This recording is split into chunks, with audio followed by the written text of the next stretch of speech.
And thank you, Kalila. Thank you for those words of introduction. Thank you for your extraordinary leadership as our chair. Thank you for all the wisdom and clarity of vision and uplift you bring to the foundation every day. As everyone in this room just heard, your very presence and your words and your thoughts are uplifting, and we are deeply grateful to you for that every day, so thank you. And thank you all. Thank you all for joining us this evening for this annual meeting. Your presence here tonight, your engagement with us, and indeed the engagement of thousands of others across these 20 towns of South Central Connecticut is what the foundation is all about. Without that, without you, we would be nothing, or at least nothing worth talking about. The foundation was created 91 years ago as a vehicle for the people of Greater New Haven to support one another. It's that simple, and after 9 decades, that remains what we are. Looking out across this room tonight, knowing so many of you as I am privileged to do, knowing the dedication you bring to our community, I reflect yet again on the generosity and community spirit that distinguishes Greater New Haven. Thank you all for your generosity and commitment, and for your support and your interest and your work with us at the foundation. And I look out this way at this glorious harbor on this beautiful spring evening, grateful that we are reclaiming, after decades of turning our backs on our waterfront, that we are reclaiming it. And that leads me to reflect also on how lucky we are to live and work in this beautiful place, this historic place. What a privilege it is to devote oneself to building on the work of those who came before us, to create an even brighter future for those who will follow us here in Greater New Haven. Tonight I want to talk about that brighter future. Maybe I can be almost as uplifting as Kalila was. I want to talk about the foundation's vision of how we can, together in this community, create a future of opportunity in Greater New Haven. Our vision grows from 3 starting points. First, inequality is a defining characteristic of our time. Inequality so deep, so entrenched, that it seems at times to be threatening the very institutions of our society. 2 decades into the 21st century, the benefits of America's extraordinary prosperity are going almost entirely to a privileged few, and our high-performing economy is widening inequality, not ameliorating it. This reality shapes the work and the thinking of the foundation. Secondly, Connecticut is different, but not in a good way. While we've spoken of the 2 Connecticut's, our state defined by its disparities, a state of deep urban poverty and amidst great wealth, while we've spoken of the 2 Connecticut's for many, many years, in our time, this is becoming more pronounced, not less. That's the national trend. But unlike much of our country, Connecticut is not growing. Over the last decade, Connecticut's economy has declined more steeply than that of any other state. And Connecticut is the only state to have lost both economic output and population in that decade. As a result, we simply can no longer support the quality of life that our residents, and in particular the neediest and most vulnerable residents among us, deserve and need. We see the impact of this every day, with our nonprofit sector ravaged by state budget cuts, and with our best educated and most accomplished young people, those on whom the future of Connecticut depends, leaving the state for greater opportunities elsewhere. Third, we believe at the foundation that our community of Greater New Haven can be a counterpoint to both the national experience and the Connecticut experience. Our community has the talent, the assets, the amenities, and the commitment to show the way to a different future, a future of opportunity for the many, not just for the few.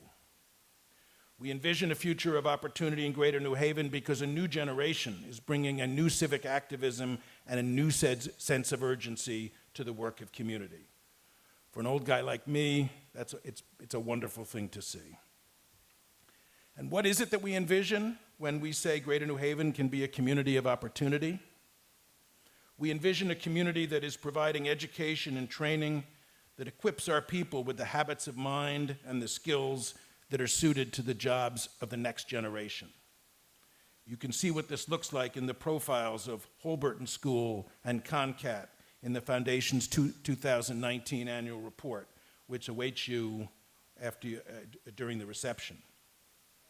And we envision a community that values everyone and that understands that even beyond skills, people need dignity and a sense of self-worth to flourish.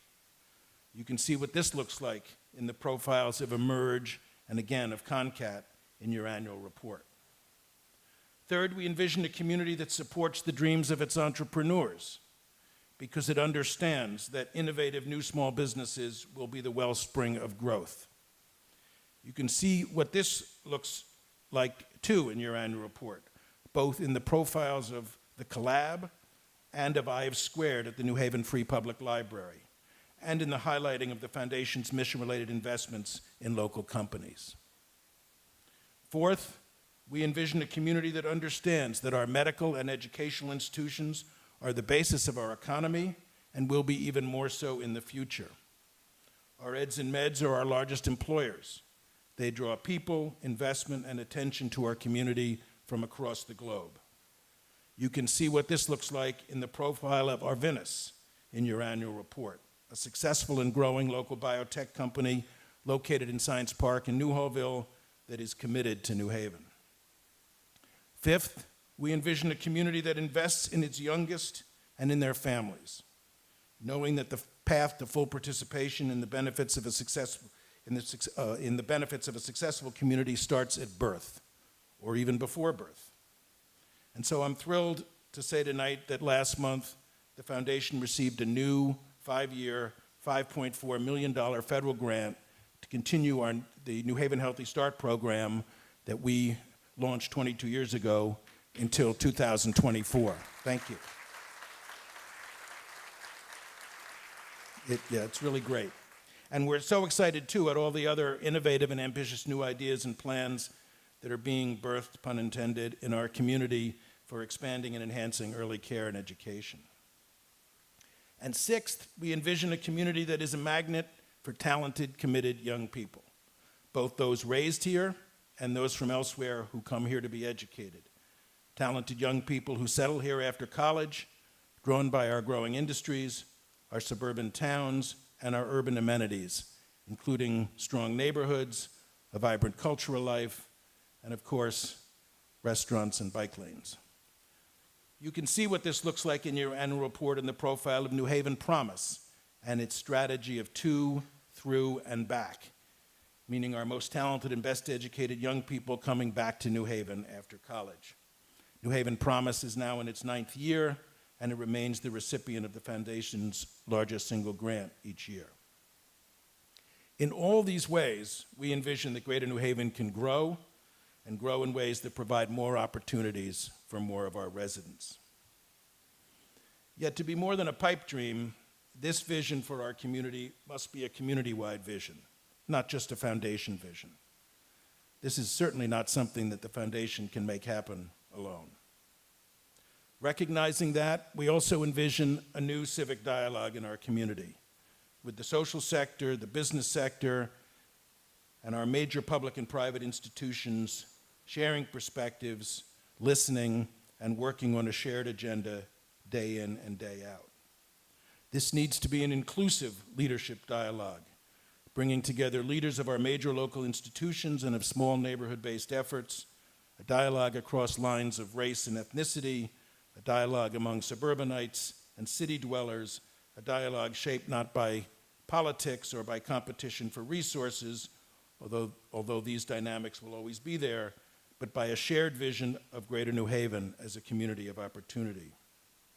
It must be a dialogue that confronts the structural racism and gender bias that have closed the doors of opportunity to too many for too long.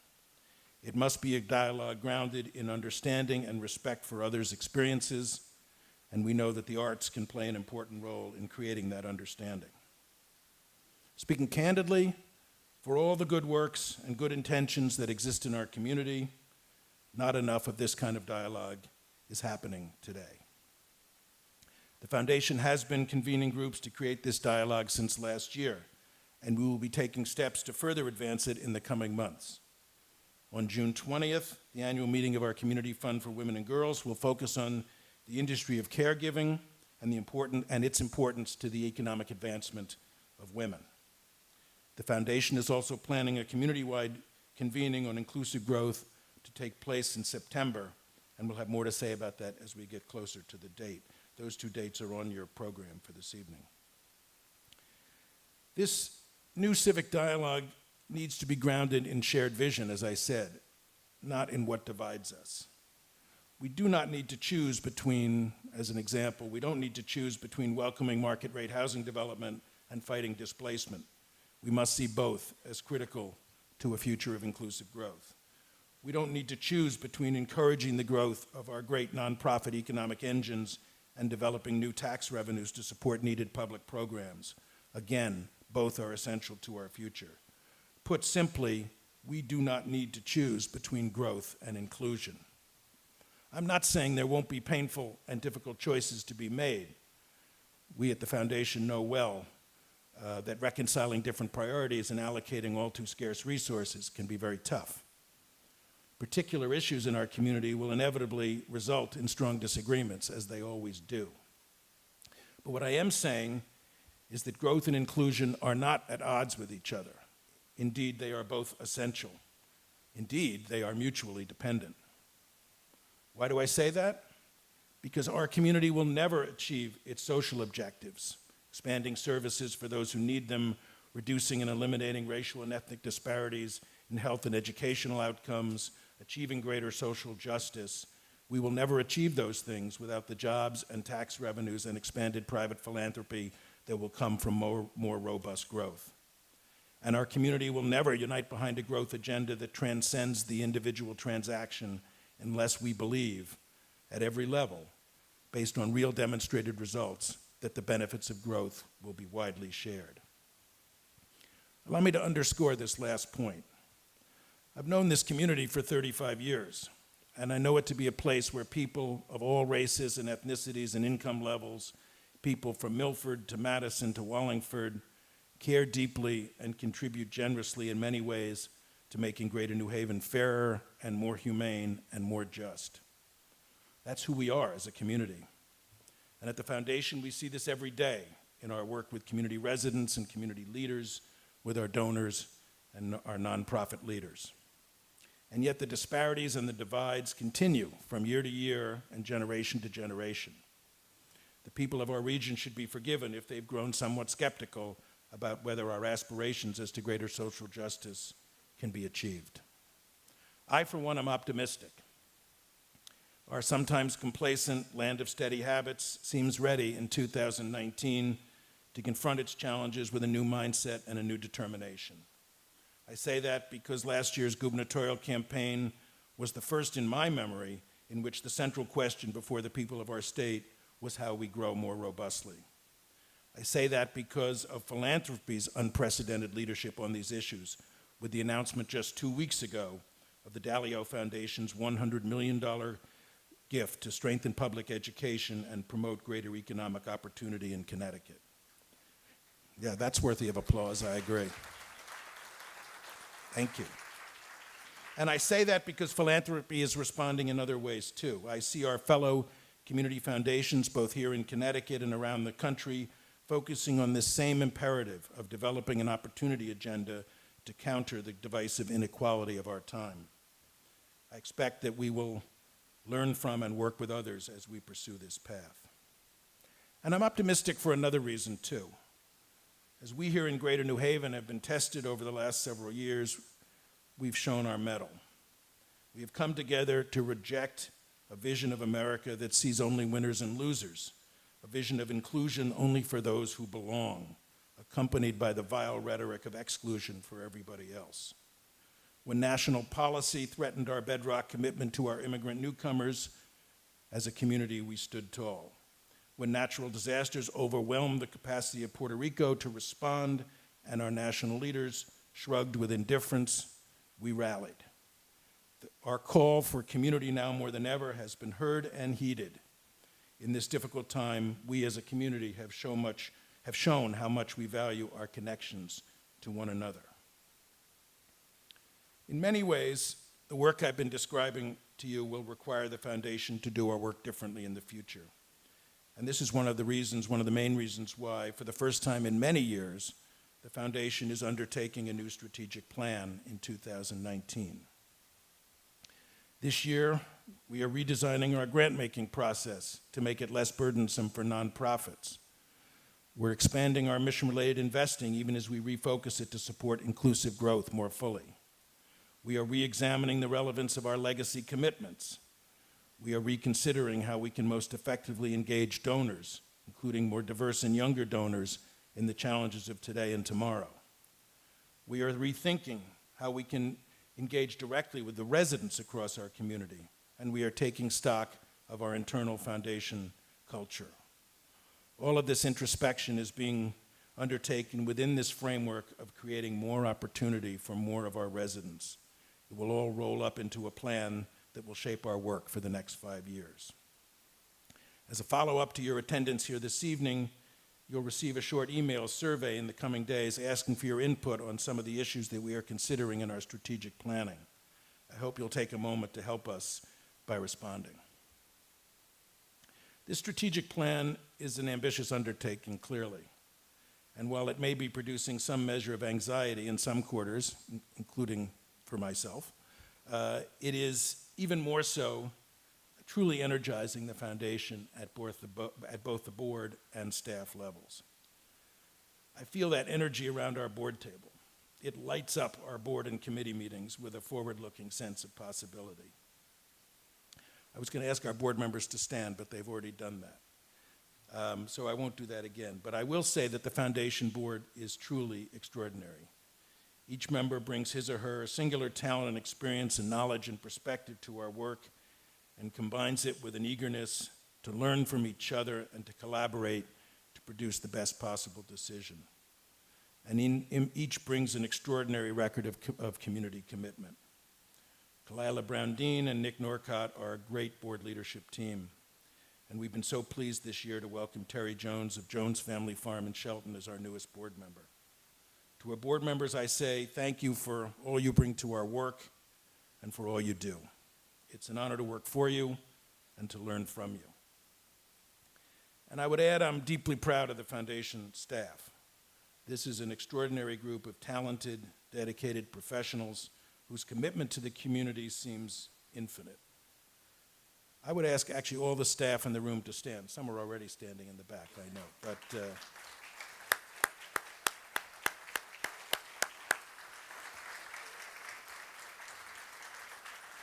thank you. In recent years, on top of all of our traditional work with donors and nonprofits, we've challenged the staff to think differently about our technology, our infrastructure, our mission-related investments, our development products, our professional development and supervisory structures, and a variety of our internal processes. Our staff has responded by upping their already very high game. It has been deeply inspiring for me to be part of this, and my gratitude to the foundation staff is boundless. And while it's always risky to single out one individual, I do want to note tonight on this occasion that earlier this month, Kara Strawn, who some of you may know, who's our knowledge and evaluation manager, was recognized by the Association of Black Foundation Executives at its annual conference as its National Emerging Leader in Philanthropy. We are so proud of Kara. Where's Kara?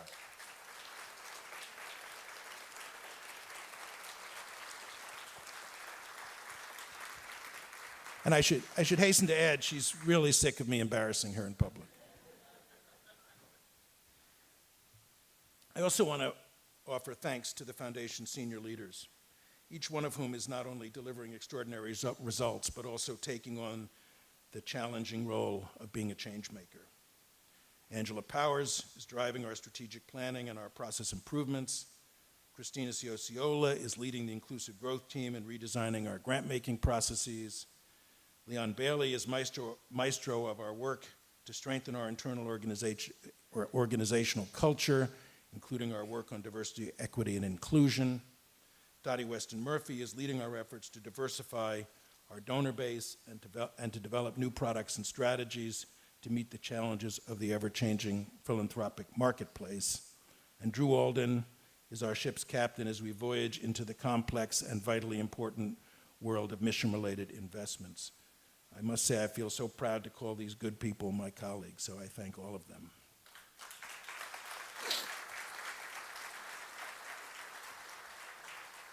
Thank you.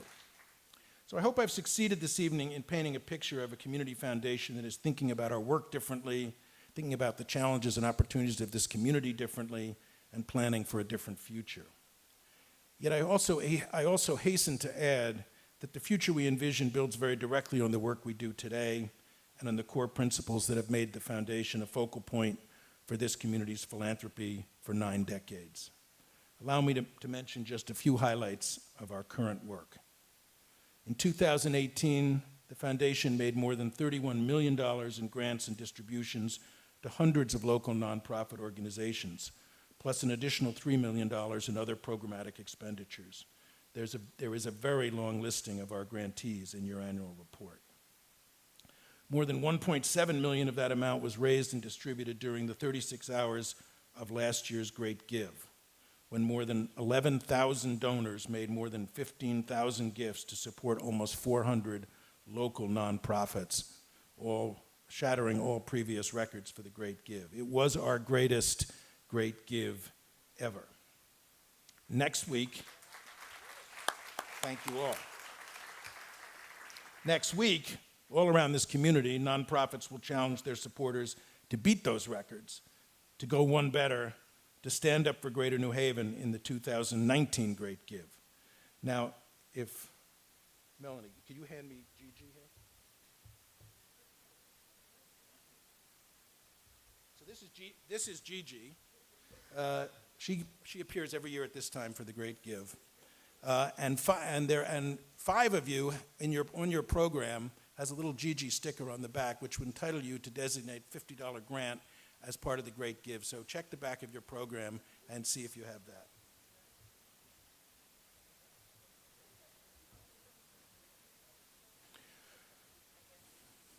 The Great Give was just one part, albeit by far the most frenetic part, of another year of outstanding donor support for the foundation in 2018. Altogether, last year, the foundation received more than $18 million from donors and institutions across our region. Donors whose interests span the full range of the community's charitable activity, donors wanting to build permanent legacies through endowments, and donors wanting to support the community's current needs. And for monies from institutions wishing to take advantage of the foundation's consistently outstanding investment performance. In the negative investment climate of 2018, when markets were down across the board, the foundation continued to outperform our benchmarks, although our overall investment performance was also down last year. Markets have happily rebounded in the first quarter of 2019. The foundation continues to add value over and above market indices, and as of March 31st, total foundation assets have grown to approximately $615 million. Thank you. Our partnership with the Valley Community Foundation was renewed in 2018 with the signing of a new 10-year affiliation agreement. We remain as committed as ever to the Valley and its residents, a commitment that has its roots in the generosity of Frank and Ross Gates, brothers from Derby, in the 1950s. We are privileged to be doing our Valley work with and through the Valley community leaders who are building the Valley Community Foundation, including its CEO, Sharon Closius, who I didn't see, but Sharon's here, and its board chair, Lynn Perry, and her board colleagues at VCF, and we thank them very much as well.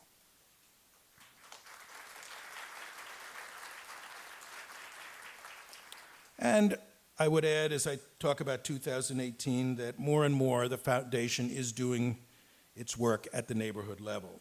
This past year, the Neighborhood Leadership Program supported the work of emerging neighborhood leaders in New Haven and West Haven and Hamden and East Haven. In advance of the 2018 Connecticut and national elections, the foundation worked with local nonprofits in a very successful nonpartisan effort to promote voter registration in historically low turnout neighborhoods. Work that is continuing this year and will continue into next year with a focus on the 2020 census and on the 2020 elections. I could cite so much else that we're doing, and much of it is described in our annual report, which you'll pick up tonight. I want to conclude this evening my remarks with a reflection and with an exhortation. This past year, the Foundation's 90th, provided us with a moment to reflect on what it is that has built this remarkable community asset, the charitable endowment that the Foundation stewards for our donors and past donors and for the community and its future. In reflecting on this, the Foundation reaffirmed our core commitments to, 1, earning the community's trust by making independent and knowledgeable decisions based on what we believe to be in the community's best interest, emphasizing independent and knowledgeable. 2, promoting connection among the peoples of our region, because connection is the very essence of community. And 3, honoring the intentions of the thousands of individuals and families who have come to the Foundation to create permanent legacies over time that are both personally meaningful to them and that also contribute to the larger story of our community's progress. Trust, connection, legacy. These core principles will remain embedded in our DNA no matter what else changes at the Foundation going forward. There is a fourth principle too, one I've already said enough about this evening, and that's community progress. The Foundation has been and will continue to be about progress toward a brighter future for our region. And that point leads me to my exhortation. Last week, the Urban League of Southern Connecticut, with its research partner, Quinnipiac University, published its report on the state of urban Connecticut 2019. The Foundation is proud to be one of the funders of this vitally important report, because the report sets forth clearly and in some ways painfully how we have both progressed and not progressed in ameliorating the persistent disparities that define life for too many of our neighbors in Connecticut and in New Haven in 2019. The report's introduction was written by Hugh Price, a man with deep New Haven roots, a man some of you know, I suspect, who served as president of the National Urban League from 1994 to 2003. I had the privilege of interviewing Hugh at an Urban League event last October, which gave me the opportunity to talk to him in depth and to get to know him better than I had previously. Hugh Price is an inspiring figure. He's a man who has fought the good fight for people of color and for the nation's cities, notably this one, for over half a century. At one level, as he states in his introduction to the state of urban Connecticut, the persistence of the racial disparities and urban challenges that he has worked on since the 1960s is deeply dispiriting. Yet Mr. Price's own life story, as well as his writings, remind us of the progress that has been made. And his introduction to the Urban League's report ends with a reminder that we all need to attack these challenges today with the same conviction and the same urgency that he remembers from his work on Congress Avenue as the first executive director for the New Haven Black Coalition in the late 1960s. So I leave you with that thought. Our work today requires as much conviction and urgency as ever. This is a deeply challenging time in many ways, but it is a time when youthful energy and activism is coming back to the cities and investment is following. This is true in New Haven. As I said before, our community has all the talent, assets, and amenities that it needs to become a growth center, and it has all the commitment it needs to grow in a way that truly and broadly benefits the people of our community. Let us resolve to work together to promote growth and inclusion. If we do so, we can create the future of opportunity for our people that I've sought to describe this evening. You may certainly be assured that your community foundation is committed to working with all of you to make that happen. So I thank you once again for being here and for being our partners in the work of community. Thanks so much.